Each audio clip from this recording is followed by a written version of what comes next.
আসসালামু আলাইকুম। ইতিমধ্যে অনেকে বদ অভ্যাস ছেড়ে দিয়েছেন বা ছাড়ার কথা চিন্তা ভাবনা করছেন, কিন্তু তাদের বীর্য পাতলা হয়ে আছে, গাঢ় করার সুযোগ খুঁজছেন।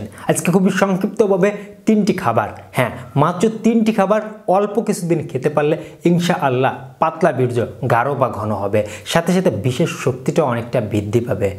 ধারাবাহিকভাবে বিশেষ কিছু পরামর্শ নিয়ে 3টি খাবার নিয়ে আমি আলোচনা করব এবং যে 3টি খাবার আপনারা জানতে পারবেন পুরুষের জন্য ম্যানেজ করা এবং খাওয়া খুবই সহজ বা সহজলভ্য, আপনারা নিয়মিত খেতে পারেন।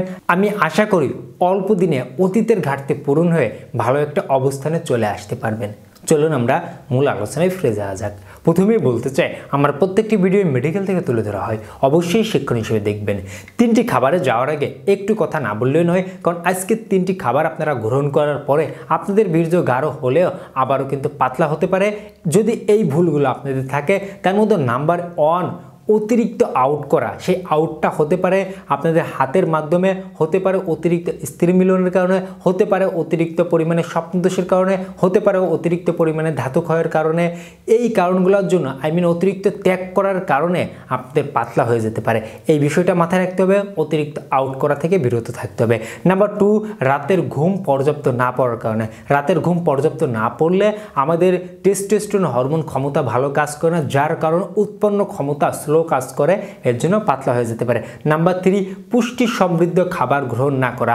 আমাদের খাদ্য প্রাণ যা আমরা পুষ্টি গ্রহণ করে থাকি, এটা যদি আমাদের নিয়মিত গ্রহণ না করা হয় বিভিন্ন রকমের, তাহলে আমাদের এই বিশেষ শক্তি সহ আমাদের বীর্যটা পাতলা হয়ে যেতে পারে, বিশেষ শক্তিও লো হতে পারে। এছাড়া আমাদের দৈনন্দিন খাবারে কিছু ভুল খাবার গ্রহণ করা, যার মধ্যে রয়েছে নেশাজাত দ্রব্য সেবন করা, যার মধ্যে রয়েছে অতিরিক্ত জাঙ্ক ফুড, ফাস্টফুড ইত্যাদি খাবারগুলো, যা আমাদের স্বাস্থ্যের জন্য তেমন কোনো উপকার নয়, শুধুমাত্র ক্ষতিই রয়েছে। এই খাবারগুলো গ্রহণ করার কারণে আমাদের বীর্য পাতলা হয়ে যেতে পারে। তো টোটালি আমি আপনাদের বলতে চাই, কিছু নিয়ম মেনে চলতে পারলে, রাতের ঘুমটা পর্যাপ্ত পড়তে পারলে এবং পর্যাপ্ত পরিমাণে পানি খেতে পারলে আপনি অল্প দিনের মধ্যে ইনশাল্লাহ অটোমেটিকলি সুস্থ হয়ে যাবেন, যদি না আপনার শারীরিকভাবে বিশেষ কোনো সমস্যা বা হরমোনাল কোনো প্রবলেম না থাকে। আমি আশা করি ইনশাল্লাহ আপনারা বুঝতে পেরেছেন। এখন আসুন যেই 3টি খাবার আমি আলোচনা করব, এই 3টি খাবার সহজলভ্য, চাইলে কোনো না কোনো একটি ম্যানেজ করে আপনারা খেতে পারবেন। নাম্বার 1, মধু।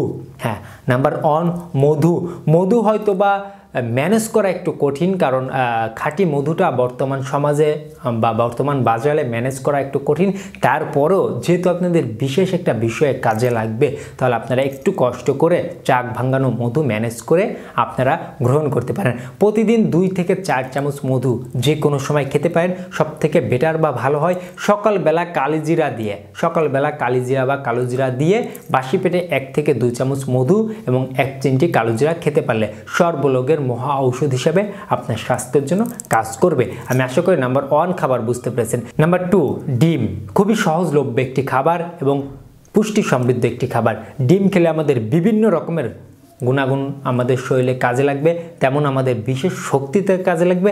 একই সাথে আমাদের উৎপন্ন ক্ষমতা বেড়ে যাবে, বীর্য উৎপন্ন ক্ষমতার সাথে সাথে বীর্যটা গাঢ় হয়ে যাবে। অবশ্যই আপনারা ডিম খাওয়ার চেষ্টা করবেন। আশা করি নাম্বার 2 বুঝতে পেরেছেন। নাম্বার 3, যাদের সুযোগ হয় দুধ, গরুর খাঁটি দুধ খাওয়ার চেষ্টা করবেন।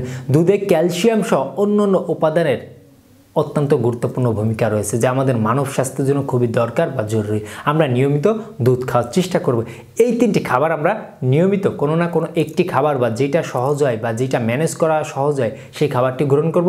সাথে সাথে অবশ্যই আমরা পূর্বের বিষয়গুলো একটু মাথায় রাখার চেষ্টা করব।